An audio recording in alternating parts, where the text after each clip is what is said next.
Para João escrever para a igreja de Tiatira. Está no capítulo 2 de Apocalipse, versículo 18 a 29. Quem pode acompanhar na revista com vocês aí, ou então quem quer acompanhar no texto bíblico de Apocalipse, pode ler na Bíblia também, tá certo? Ao anjo da igreja de Tiatira, isto diz o Filho de Deus, que tem os olhos como chamas de fogo, e os pés semelhantes ao latão reluzente. Uma das versões bíblicas diz que ele tem olhos como chamas de fogo e os pés semelhantes ao bronze polido. Conheço as tuas obras, o teu amor e o teu serviço, e a tua fé, a tua paciência, e que as tuas últimas obras são mais do que as primeiras. Mas tenho contra ti o tolerares que Jezabel, mulher que se diz profetiza, ensine e engane os meus servos para que se prostituam e comam dos sacrifícios da idolatria. E dei-lhe tempo para que se arrependesse da sua prostituição e não se arrependeu. Eis que a porei numa cama, e sobre os que adulteram, e sobre os que adulteram com ela virá grande tribulação, se não se arrependerem das suas obras. E ferirei de morte a seus filhos, e todas as igrejas saberão que eu sou aquele que sondo as mentes e os corações, e darei a cada um de vós segundo as suas obras. Mas eu vos digo a vós e aos restantes, aos demais que estão em Tiatira, a todos quanto não têm esta doutrina e não conheceram, como dizem, as profundezas de Satanás, que outra carga vos não porei. Mas o que tendes, retende-o até que eu venha. Vamos orar mais uma vez. Senhor, obrigado pela leitura bíblica. Nos dá da tua graça, Senhor, para que nós possamos, segundo a tua graça, segundo a tua sabedoria, explanar esse texto bíblico. Fala conosco, abençoa os teus servos e a mim também, no nome do Senhor Jesus Cristo. Amém. Irmãos, esta é uma carta daquelas também que nos arrepia o cabelo. Mas quando nós lemos essa sequência de cartas de Apocalipse, dessas igrejas, nós vemos o retrato das igrejas nos dias de hoje também. Olha, nós observamos tudo isso aqui. Jesus tinha morrido por volta do ano 34, 35, 36, e quando João escreveu essas mensagens aqui, foi por volta do ano 90, 95. Então vamos pensar nesse caso. Jesus não tinha... A igreja não tinha nem 50 anos, já estava acontecendo esses problemas que nós lemos todos os domingos nessas igrejas. Imagine, então, depois de 2000 anos, o que não anda acontecendo sobre a terra, né? Bom, uma rápida explanação do texto bíblico que nós acabamos de ler, rapidamente eu vou, para nós adentrarmos a lição. Primeiro, a mensagem vai para o anjo da igreja. João tem a incumbência de passar essa mensagem, esse texto que foi lido, para o pastor da igreja de Tiatira. É importante nós observarmos que o anjo da igreja, o pastor da igreja, a responsabilidade muito pesada que tem sobre os ombros dele. E nós temos que levar isso em conta, que não é somente o nosso pastor local. Os pastores das igrejas têm essa responsabilidade, porque eles serão cobrados. Vocês não têm dúvida disso.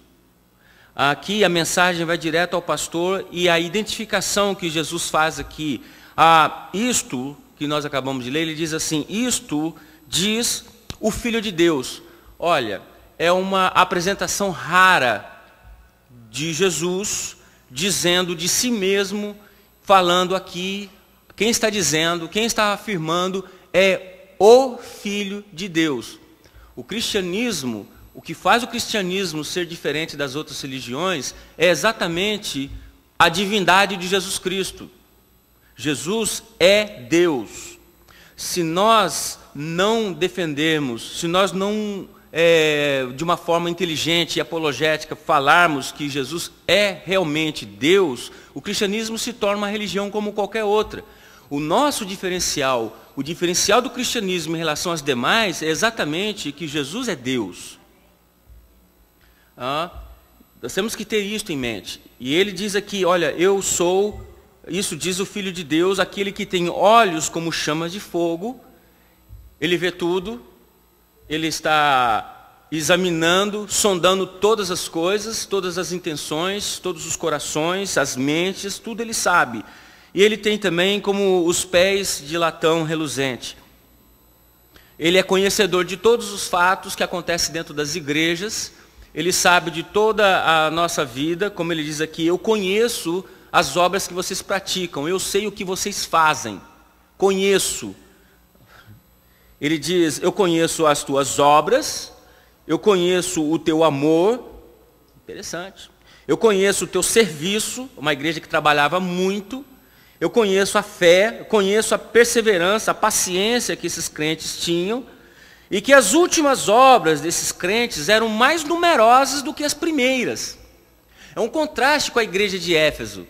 A igreja de Éfeso, ela tinha, vamos dizer assim, um grande amor. Quando iniciou-se essa igreja em Éfeso, pelas mãos de Paulo, olha, os bruxos, os feiticeiros da cidade entregavam seus livros de feitiçaria para ser queimado em praça pública. Diz aquele texto ali que Paulo, em Éfeso, quando iniciou aquela igreja, fez obras extraordinárias, milagres espetaculares. Muita coisa era feita por intermédio de Paulo, muitos milagres quando foi na inauguração daquela igreja de Éfeso. Aquela igreja teve grandes pastores também. Interessante, o próprio João foi pastor desta igreja. Interessante observar um fato interessante, é que esta igreja, com o passar do tempo, o amor foi se esfriando. Há uma igreja muito correta, muito certa, mas uma igreja que já não tinha mais amor. O amor era praticamente mecânico e não existia mais. E Jesus pedia para eles, olha, vocês teriam que voltar ao primeiro amor, voltar à prática das primeiras obras. Aqui nessa igreja é um elogio. Não, as suas últimas obras são muito numerosas, quantidade maior do que as primeiras obras. Então, vamos pensar aqui, que elogio Jesus está fazendo nessa igreja? Será que Jesus pode fazer esse elogio à nossa igreja? Jesus pode me elogiar desse jeito? Pode te elogiar? Será que é isso que nós temos que pensar também? Que elogio que Jesus faz? Olha, eu sei o que vocês fazem, conheço o amor que vocês têm, a solidariedade, o altruísmo, o serviço, a fé, a paciência e a quantidade de obras que vocês fazem. Agora, ele tem aqui um problema sério com a igreja. E aqui começa o bom dessas cartas que nós temos que observar, é que Jesus ele mexe na ferida. Mas ele não apenas dá o diagnóstico. Isso que é bom de Jesus é isto. Nessas cartas, ele mostra a dificuldade, ele mostra onde está o problema, e não exalta o problema. Pelo contrário, no final ele dá a solução para o problema. Quando nós pregamos o Evangelho, não adianta ficarmos aqui falando do pecado, porque o povo está pecando, porque isso, porque aquilo, olha só, vocês... Não. Você tem que mostrar a realidade do pecado, mas também você tem que mostrar que tem o remédio para o pecado. Você tem que exaltar a redenção mais do que a queda. A queda foi dura, foi difícil quando o homem pecou. Mas você tem que exaltar e mostrar pela palavra de Deus que a redenção no Calvário foi muito maior, sobressai o pecado. Ele diz aqui, tenho contra ti o tolerares que Jezabel, aqui é uma outra discussão entre os intérpretes, se tratava de uma pessoa, um nome, aqui provavelmente na minha concepção que se tratava de uma mulher que não se chamava Jezabel, mas que as atitudes dessa mulher tipificava o estilo de vida de Jezabel. Mulher que se diz... Outra coisa séria, uma profetisa, ou há textos do grego que diz que tua mulher é uma profetisa, isso aqui é uma coisa séria também, se for a própria mulher do pastor da igreja, ele está frito, a verdade é essa, e que ela ensine e que ela engane. Veja a conotação dessas palavras, ensino e engano. Tem tudo a ver, hein? Vamos tomar cuidado, que nós vamos adentrar mais o texto. Para que se prostituam e comam dos sacrifícios da idolatria. Dei-lhe tempo para que se arrependesse da sua prostituição.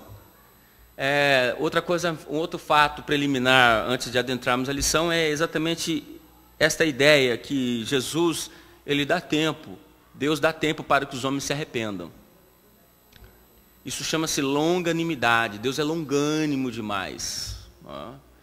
Nós vemos quando Deus falou com Abraão, em Gênesis, falando que, olha, eu vou trazer a sua geração para este mesmo lugar que você está. Olha, a geração de Abraão voltou para aquele lugar 4 séculos depois. E Deus falou lá para Abraão que até que o cálice da ira contra os amorreus se enchesse. Olha a longanimidade de Deus, esperando 400 anos para aquele povo dos cananeus se arrependerem. Deus dá chances. Deus é o Deus, sempre o Deus da segunda chance. Agora, o detalhe é que nós não podemos desperdiçar esse tempo da graça. Não podemos desperdiçar o tempo, porque o triste é você imaginar que nessa situação aqui, que essa longanimidade de Deus, a pessoa, quando está adentrando ao pecado, ela vai achar que Deus está sendo cúmplice da pessoa. E não é. Na verdade, Deus vai se colocar contra. É interessante observarmos um outro detalhe. Às vezes as pessoas, os pastores, fazem as estripulias que eles fazem. Muitas pessoas ficam incomodadas, mas parece que Deus não está vendo, nada acontece. A pessoa está indo, está fazendo, está indo, está fazendo, e parece que nada acontece. Parece que nada acontece. Se nós observarmos a sentença que Deus dá para essa mulher, olha, eu dei tempo para que se arrependesse. Agora, a questão vai da pessoa, de se arrepender ou não, de mudar ou não, de mudar esse estilo de vida pecaminoso ou não, dessa vida rebelde ou não. Isso que nós temos que notar também. O texto está dizendo que ela não se arrependeu. Então, eu a porei numa cama. Parece que a única maneira que às vezes os crentes só vê Deus é quando nós estamos na horizontal mesmo. É quando você tem que ficar olhando para o teto, aí você é forçado a olhar para cima mesmo. Aí a gente parece que só assim nós reconhecemos que Deus existe. Parece que só assim algumas pessoas, não vou dizer que são todos, mas parece que só assim que Deus observa, que a pessoa observa que Deus está trabalhando na vida dele. Parece que só assim ele observa que Deus é sério, que Deus não brinca, esse tipo de coisa. Não vamos esperar essa situação para nós observarmos isto. Que é uma sentença dura. Olha, eu vou colocar ela de cama, então, você vai ficar doente. E diz aqui, e sobre os que adulteram com ela, virá uma grande tribulação, se não, olha o condicional, que beleza aqui, se não se arrependerem. Olha, então se arrependa, muda. É isso que ele está propondo para a igreja, mude. E ferirei de morte a seus filhos. Aqui, os filhos desta mulher aqui, provavelmente serão os seus filhos espirituais, aqueles que adentraram todo aquele conhecimento que ela tem, todos aqueles ensinos que nós acabamos de ver aqui. Veja que ela ensina e ela também engana. Todos aqueles que compartilharam do engano dela, iriam sofrer também. E todas as igrejas vão saber que eu sou.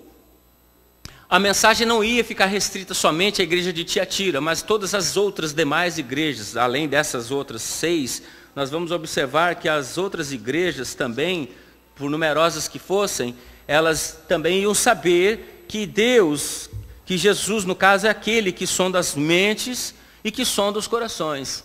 Nada fica oculto aos olhos de Deus. Por isso que ele tem os olhos como chamas de fogo. Ele sabe tudo. Não adianta nós escondermos a nossa condição diante dele, porque tudo isto ele sabe, tudo isto ele conhece da nossa vida. Ele é aquele que sonda as mentes e os corações. Nós podemos ser artistas, tentar enganar aqui, tentarmos simular uma vida de crente, uma vida cristã, mas na verdade ele conhece o raio-x da sua vida, da minha vida, ele examina, ele sabe muito bem. E ele vai dar a cada um segundo as obras que cada um pratica. Mas eu vos digo a vós, aos crentes de Tiatira, e aos restantes, aos demais, a todos quanto não compartilham da doutrina de Jezabel, é que não a conheceram, como dizem, esses ensinos que ela diz que saber, que ela conhece em profundidade, por ser profetisa, por ser a mulher que está ensinando lá na igreja, o próprio Jesus diz, são as profundezas de Satanás. Irmãos, o que há de ensino profundo do próprio Satanás é isso que ela está ensinando para a igreja. E o próprio Jesus aqui faz menção disto. Mas o que tendes, retende-o até que eu venha. Vamos à lição então. Nós vimos na introdução que, ao contrário de Éfeso, a igreja de Tiatira era uma igreja que se fizera conhecida pelo amor, uma igreja que tinha amor. Era gostoso estar em Tiatira. Era muito bom ser membro da igreja de Tiatira, porque esses irmãos trabalhavam bastante, esses irmãos amavam bastante, esses irmãos eram ótimos, era muito bom estar com eles. Tinha um povo que tinha fé, um povo que tinha muita paciência, tinha muita perseverança na jornada cristã, na jornada da fé. Mas só que nós vamos observar é que a igreja tinha esse problema dessa mulher. Então o problema que eu quero dizer aqui é o seguinte, resumindo, a igreja era muito boa. O problema é que era uma igreja boa demais. O problema de ser bom, não há nenhum problema em ser bom. O problema é quando nós somos bons demais, que é o ponto que nós começamos a aceitar tudo. O problema da igreja de Tiatira é o problema da tolerância com o pecado. E era uma situação bem crítica nessa igreja, porque isto poderia trazer sérias consequências na vida cristã, não só de um, como da igreja num todo. Só que havia essa tolerância quanto ao pecado dentro da igreja. Uma tinha amor demais e a Éfeso então tinha amor de menos. O amor de Éfeso já não amava como antes e o amor de Tiatira amava mais do que antes, mas ainda não era capaz de repulsar, de colocar o mal para o lado de fora.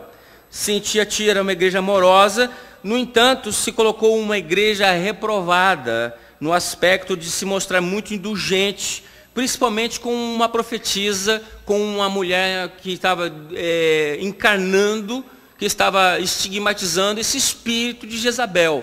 Vamos ver um pouco sobre essa mulher. Jezabel, no Antigo Testamento, é uma mulher, uma rainha, que o rei de Israel, na época, Acabe, casou com essa mulher. Essa mulher era filha dos fenícios, filhos de pagãos, idólatra e uma mulher muito cruel. Acabe era um homem, como as mulheres hoje falam, era um homem muito banana, não tinha muita decisão, e era um homem muito manipulável.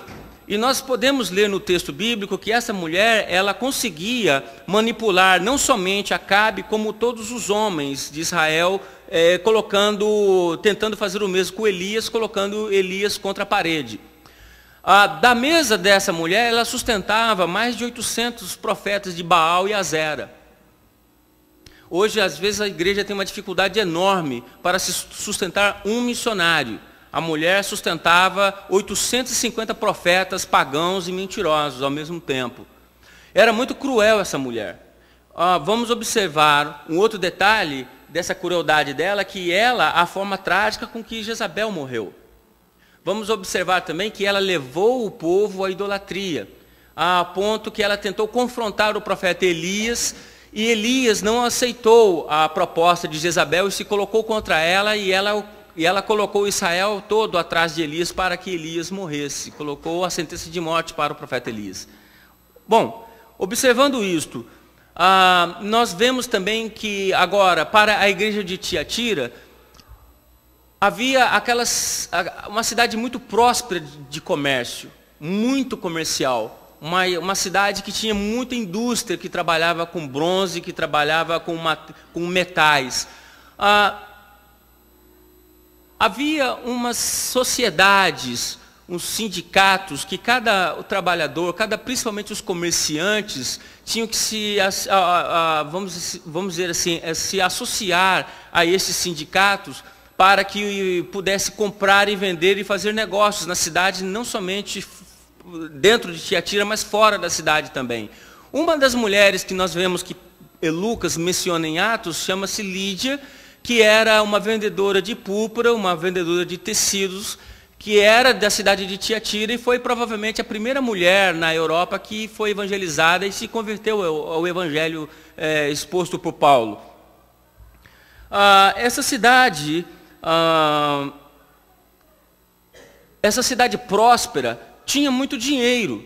Uma cidade próspera tinha muita condição financeira boa. Muitos crentes viviam então daquele comércio.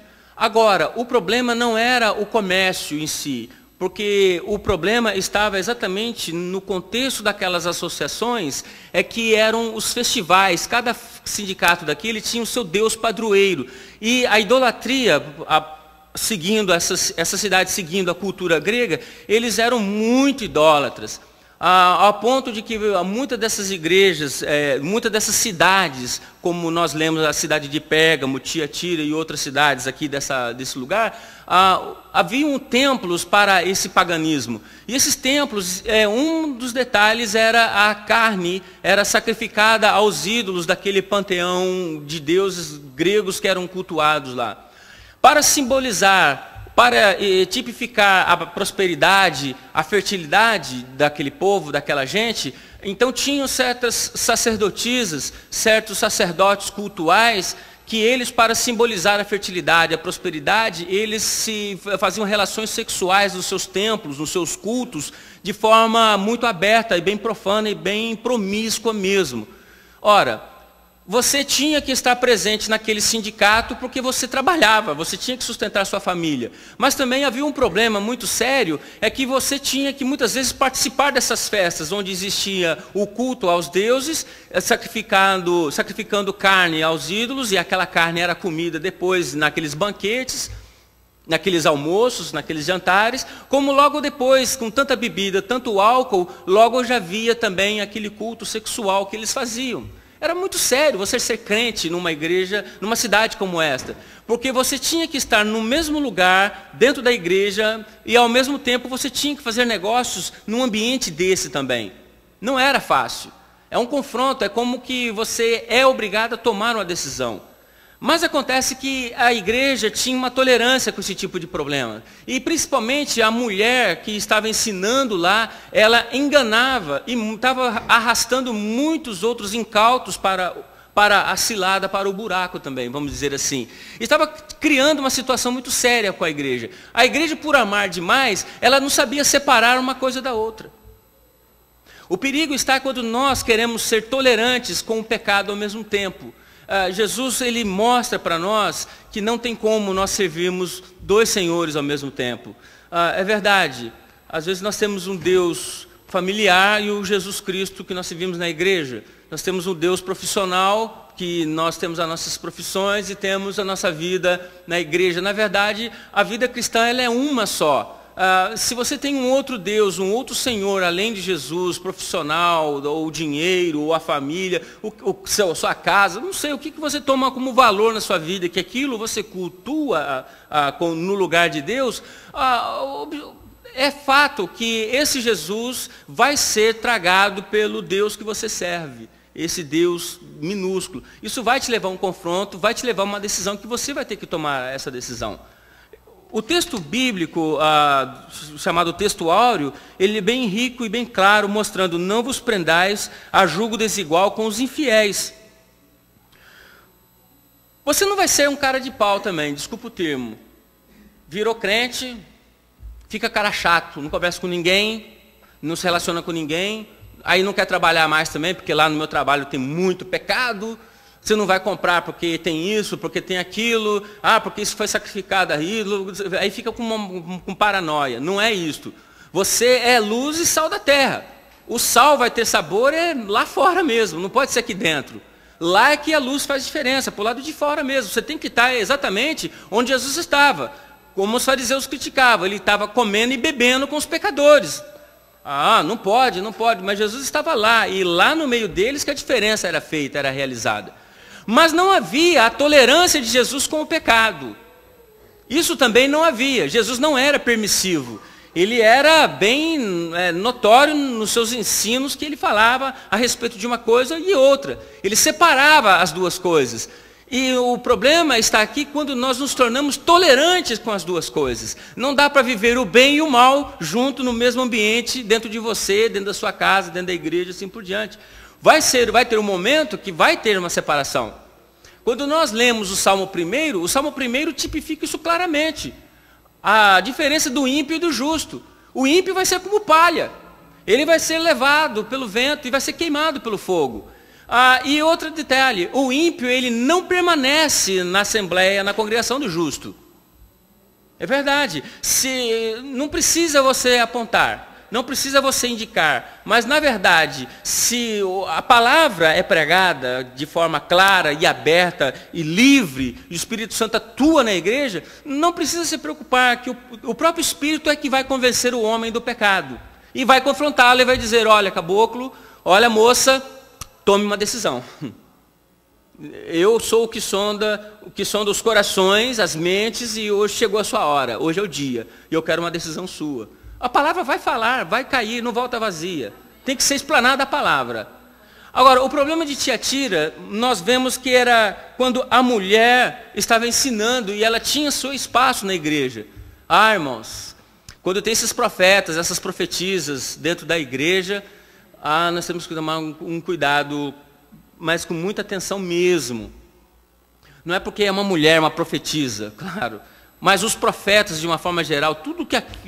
Primeiro que, como pentecostais, nós acreditamos que é um lastro, há lastro bíblico para isso. Não sou contra o dom de profecia. Não, eu acredito que ele é útil para a vida da igreja hoje. Só que nós temos que entender uma coisa. Quando uma profecia, ela contraria o que a palavra diz, nós temos que ficar com a palavra. Se aparecer qualquer pessoa, um anjo, como diz Paulo, que vindo do céu apresentando um outro evangelho, vamos recebê-lo, não? Não receba, é um anátema, isso é uma coisa bizarra, uma maldição isso. Não podemos dar atenção a isso. O João, na sua carta, diz, olha filhinhos, provai se os espíritos são de Deus. Temos que examinar, temos que discernir se vem de Deus ou não o que a gente escuta, o que a gente ouve. Quando nós damos mais atenção a uma profecia, e a profecia ela vai contra aquilo que a palavra está dizendo, nós temos que ficar com a palavra. Pode ser o profeta A, o profeta B, o profeta C, pode ser quem quer que seja. A palavra nunca vai poder ser contrariada. Temos que observar isto. O Espírito Santo também não é um espírito de confusão também. Nós temos que entender que quando Deus fala conosco mesmo, nós sentimos a voz de Deus e sabemos que é Ele que está falando conosco mesmo. Ele não traz confusão, não traz aflição, não traz inquietação. Essa mulher, essa profetisa, ela tinha uma preeminência dentro da igreja que ela ensinava dentro da igreja. E ela conseguiu arrastar muita gente. Diz o texto que ela enganava os servos dele para que se prostituíssem e comessem dos sacrifícios da idolatria. Tipificava exatamente o estilo de vida de Jezabel do Antigo Testamento. Isso trouxe um caso sério para Israel naquele tempo, e isto também sempre trouxe problema para a igreja. Bom, o apóstolo Paulo, na primeira carta aos Coríntios, capítulo 8, 9 e 10, ele fala sobre o comer carne sacrificada aos ídolos. Eu me lembro, acho que num dos congressos dos adolescentes foi esse tema explanado aqui. Resumindo, em síntese, o que Paulo está dizendo ali, olha, se você pode ir naqueles festivais, naqueles templos, comer essas carnes, pode ou não? Paulo diz, não vá. Eu recomendo que você não vá comer. Agora, se tem um amigo seu que está ali, vem cá, vamos comer uma carne aqui na minha casa aqui. E aquela carne, ela veio de um açougue desse, de um festival desse, mas você muitas vezes não sabe. Ou se você sabe, ele diz, olha, como é que você faz? Você vai deixar o amigo, vai deixar de estar junto ou vai comer a carne? Paulo diz, olha, isso é de acordo com a consciência da pessoa. Entende?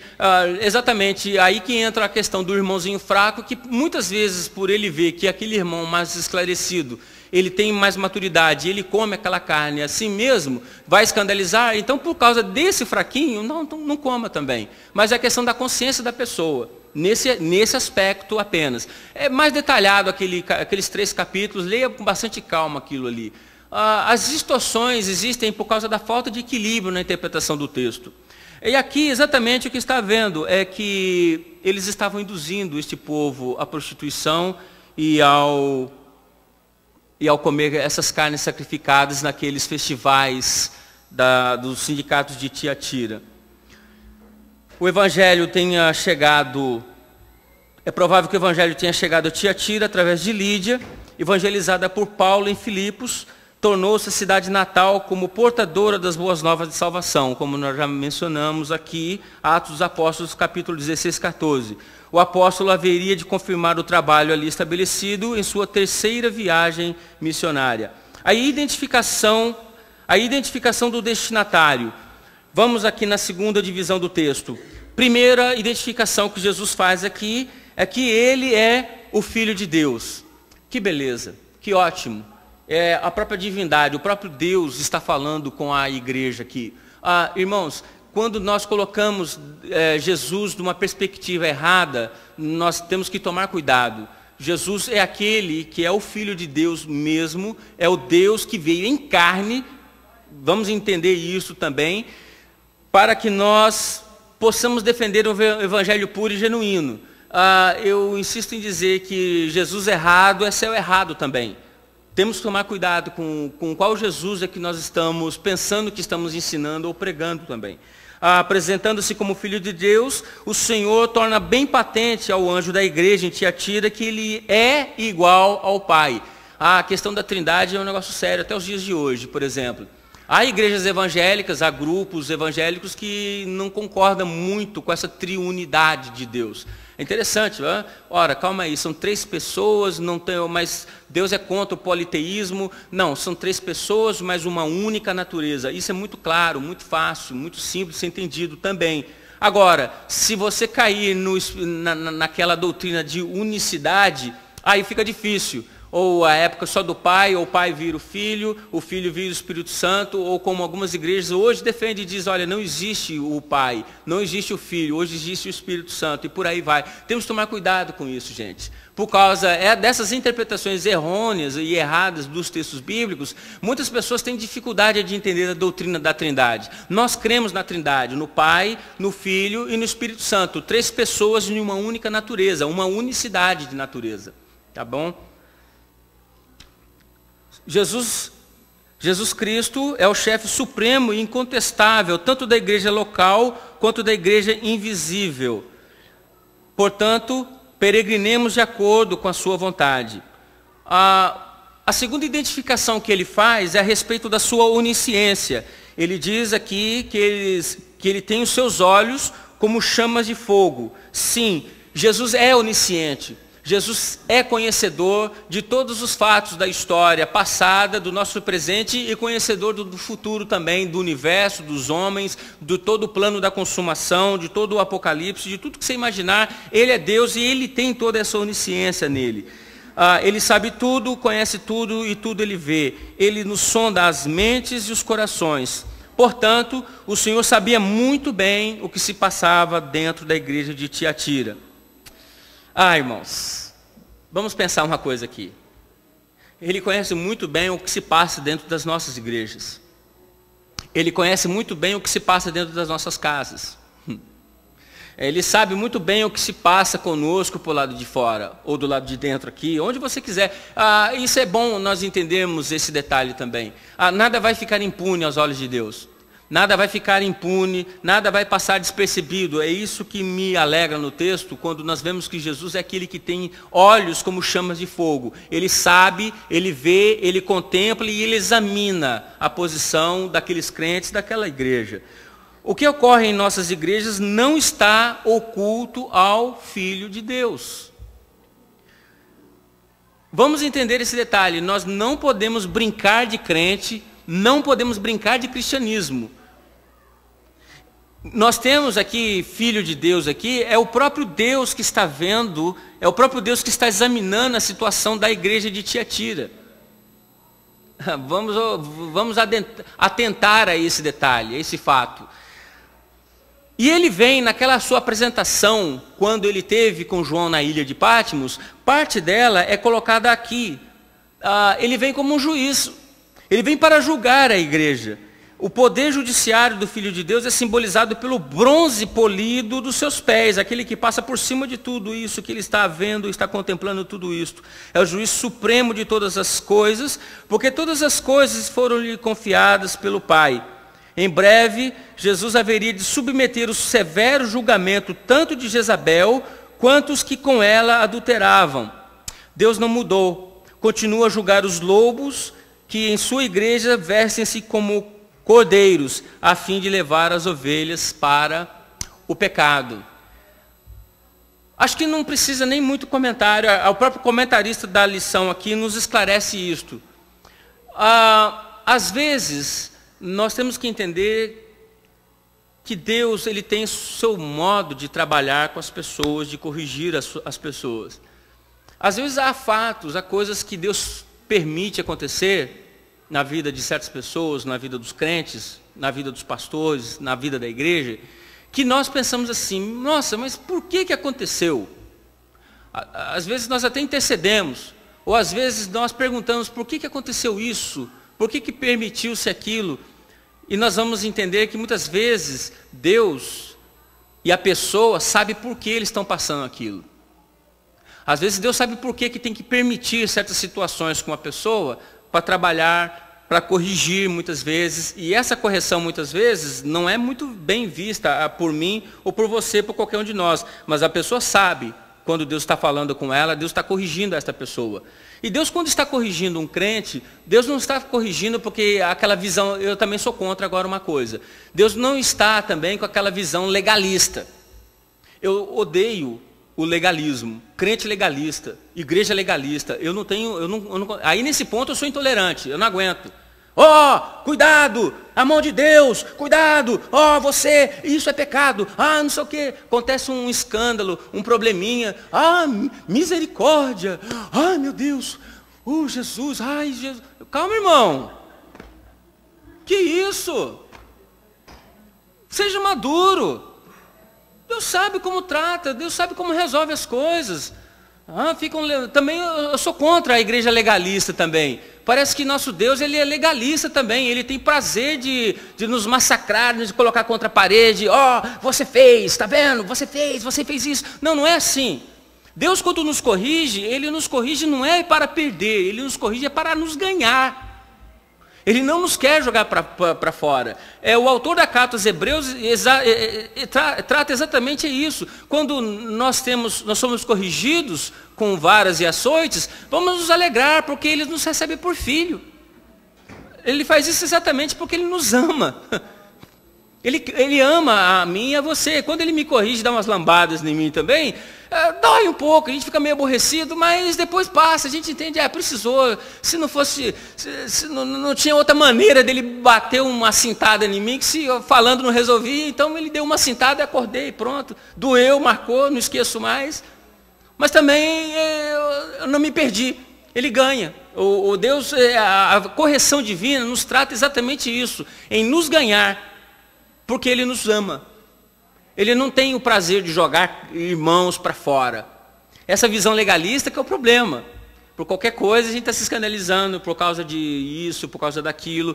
E deixa eu dizer uma coisa, o problema é que a igreja tem dado muito valor a questiúnculas, pequenas coisinhas, bobeirinhas, e às vezes coisas sérias da palavra que são inegociáveis. Isso a igreja abre mão tão facilmente. Não pode. Essas coisas pequenininhas, nós passamos por cima. Agora, o que é inegociável na palavra de Deus, não vamos dar o mínimo de possibilidade de negócio. O que é da palavra, é da palavra. Agora, o resto, isso aí, a gente vai tratando no nosso dia a dia, no nosso viver, e com o nosso amadurecimento espiritual também. E legalismo tem esfriado muita gente das igrejas, o coração das pessoas nas igrejas. Um dos problemas que às vezes nós perguntamos, por que as pessoas têm um pavor de igreja? Irmão, lá a igreja não pode, nada pode. Lá não pode, não pode, não pode, não pode. E o legalismo, ele engessa a igreja. A verdade é esta.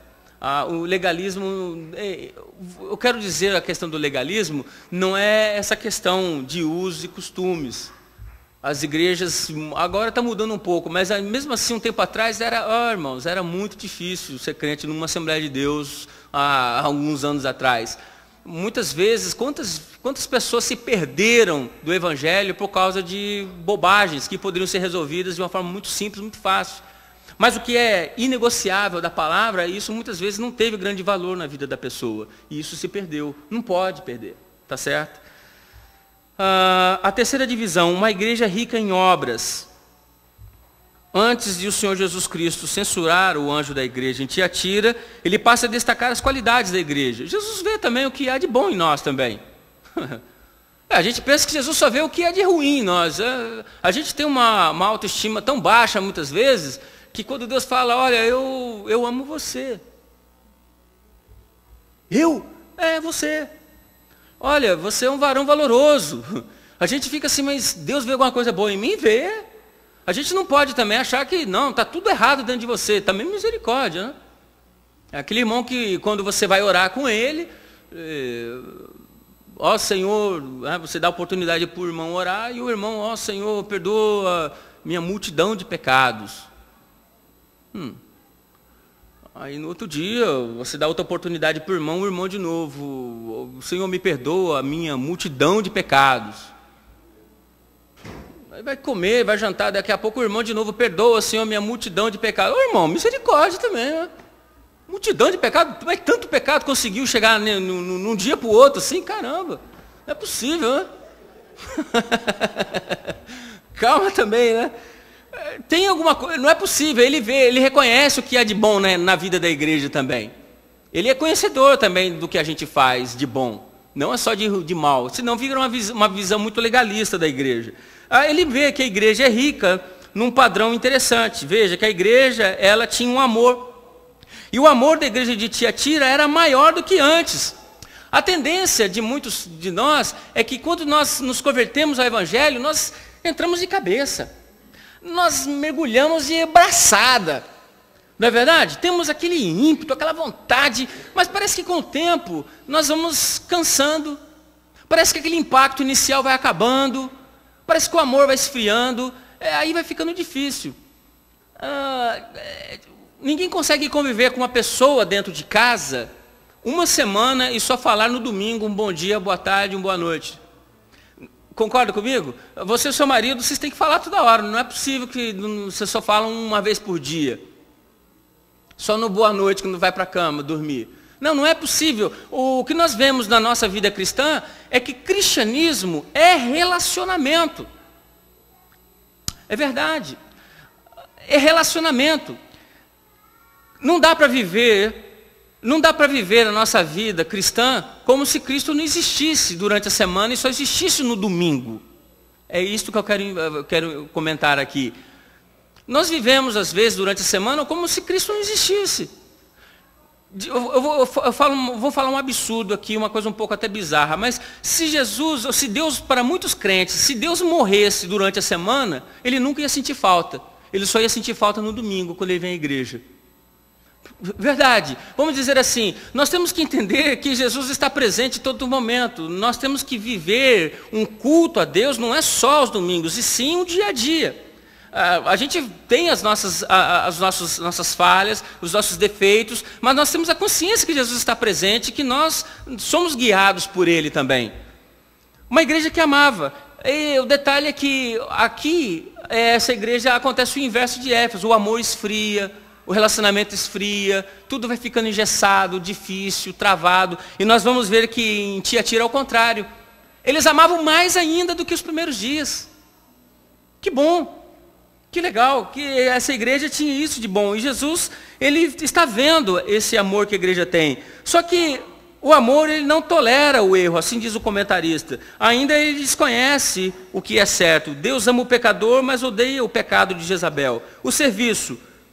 A segunda coisa, o segundo fato de obras que essa igreja tinha era a questão do serviço. Uma igreja incansável no trabalho, incansável no serviço. Essa igreja tinha se notabilizado no serviço em favor dos santos. Evangelizava, socorria, provavelmente tinha assistência social, fazia de tudo para evangelizar, expandir o reino de Deus.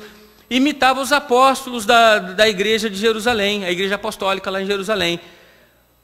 Erguia-se como exemplo para as demais igrejas. Só que esse amor ainda precisava de algumas perfeições, de alguns acertos ainda.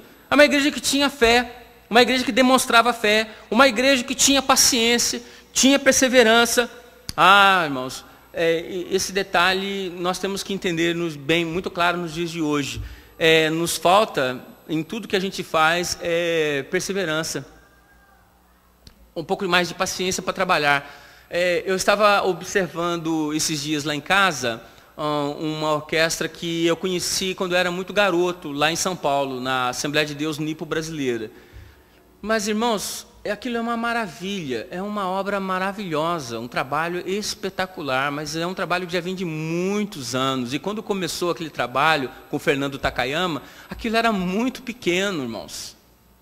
Mas muito trabalho, muita paciência, muita perseverança, chegaram onde tinham que chegar. Eu acho que isso falta para mim um pouco também. Nós começamos a trabalhar, e às vezes nós temos um projeto, nós vemos que o projeto é bom, dá certo, a gente vai receber um não aqui, um não ali, a gente já começa a desanimar. Não, se a porta fecha, vamos insistir. Se ouvirmos um não, vamos continuar de outra maneira, mas não deixa o projeto, não deixa a visão morrer nesse ponto. E aí, por causa do calor da tribulação, nós começamos a abandonar. E daqui a pouco nós abandonamos, já deixamos de lado. Mas a igreja aqui não, a igreja que tinha perseverança na fé também. Na obra, no amor, assim por diante. Agora, o ponto fundamental que eu quero mencionar aqui é da quarta divisão, Jezabel e as profundezas de Satanás. Não obstante suas inigualáveis virtudes, o anjo da igreja foi reprovado por Cristo. Por que ele foi reprovado? Diz o comentarista, por estar tolerando uma mulher que, dizendo-se profetiza, encontrava-se a desencaminhar os fiéis à idolatria e à prostituição. Nós pensamos que também, nos dias de hoje, irmãos, eu não adoro imagens, eu não adoro cultos a ídolos, mas nós temos hoje, a igreja pós-moderna, tem um outro tipo de ídolo. Nós temos um outro tipo de culto, a parte do culto que nós temos, que é o culto racional a Deus, muitas vezes só no templo. Nós, às vezes, cultuamos o nosso dinheiro, verdade? Cultuamos, muitas vezes, os nossos bens. Às vezes, nós cultuamos demais a nossa família.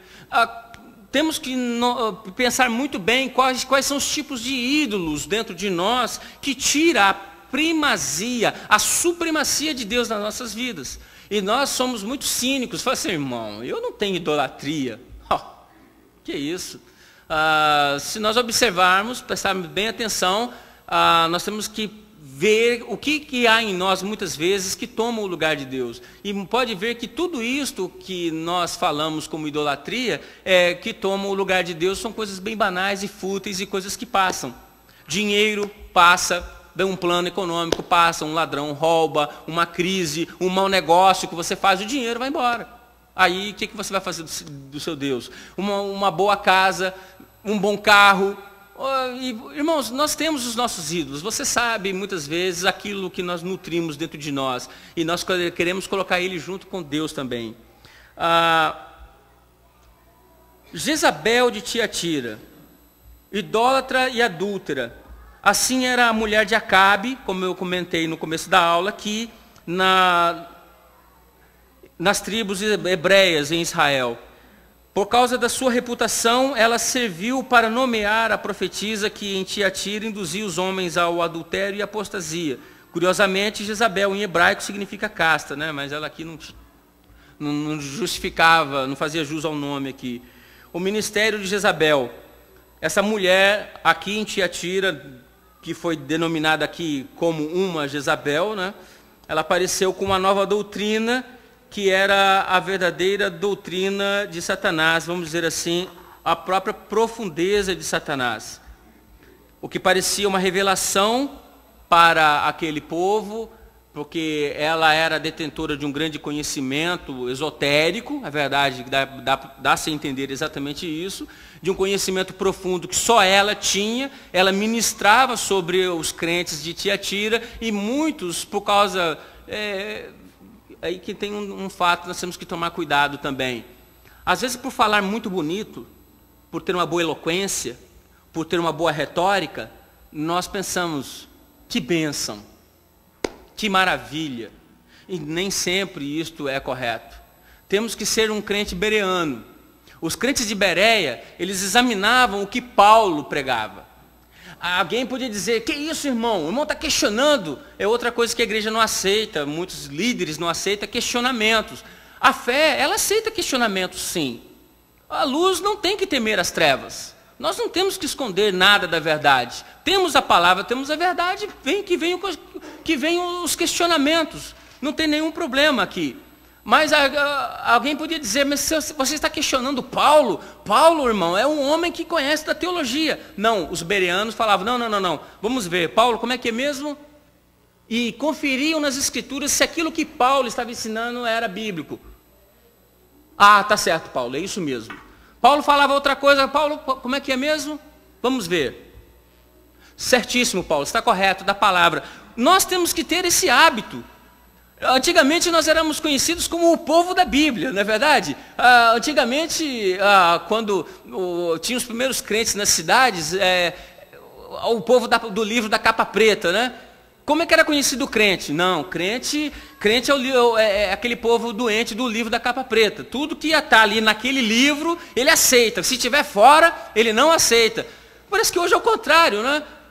Hoje tem sido, muitas vezes, nós temos dado muita ênfase a sonhos, a visões, a miragens espetaculares, e às vezes nós colocamos para dentro de nós, vem cá, tem guarida e tudo. E aquilo que é fundamental da palavra, muitas vezes, nós, não, isso está na Bíblia, irmão, não pode ser assim, o irmão é muito radical nesse ponto, o texto não quis dizer também isso, aí começa as aberturas. Muito cuidado, tá certo? Muito cuidado. E ela profetizava e seduzia a todos com essa doutrina, com essa retórica, com esse conhecimento que ela tinha profundo. Só que esse conhecimento profundo que ela tinha, o próprio Jesus diz, olha, ela conhece bem, é das profundezas de Satanás. Que coisa séria. É uma igreja que quando ela começa a ser tolerante demais com o pecado, quando a igreja começa a ser tolerante com ensinos pagãos, com ensinos que não são da palavra de Deus. Pequeno desvio hoje, irmão, pequeno desvio hoje vai nos levar à terrível derrota lá na frente. Não podemos, de maneira alguma, abrir mão do que nós temos da palavra de Deus.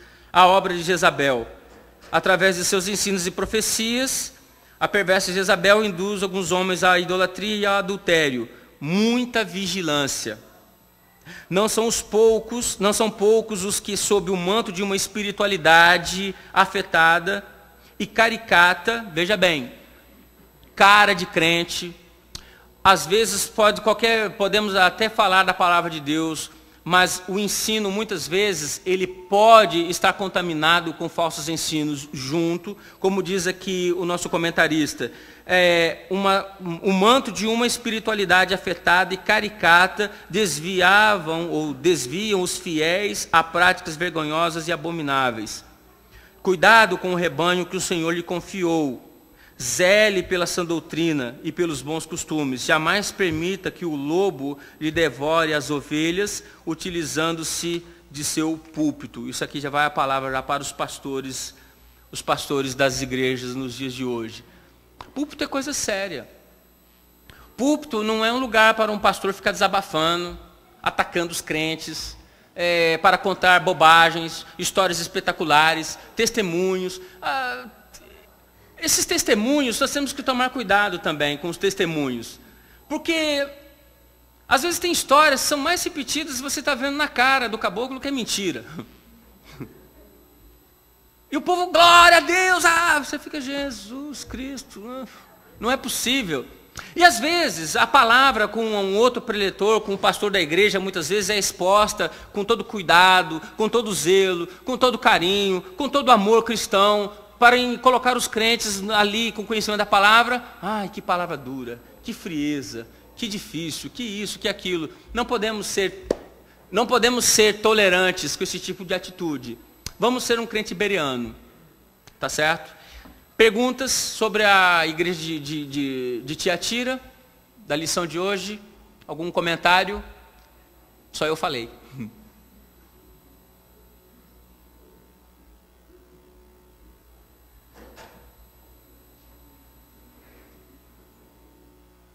Nenhum comentário?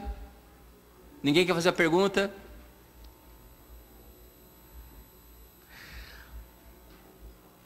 Vamos continuar então. Então tem mais coisas aqui que a gente pode falar.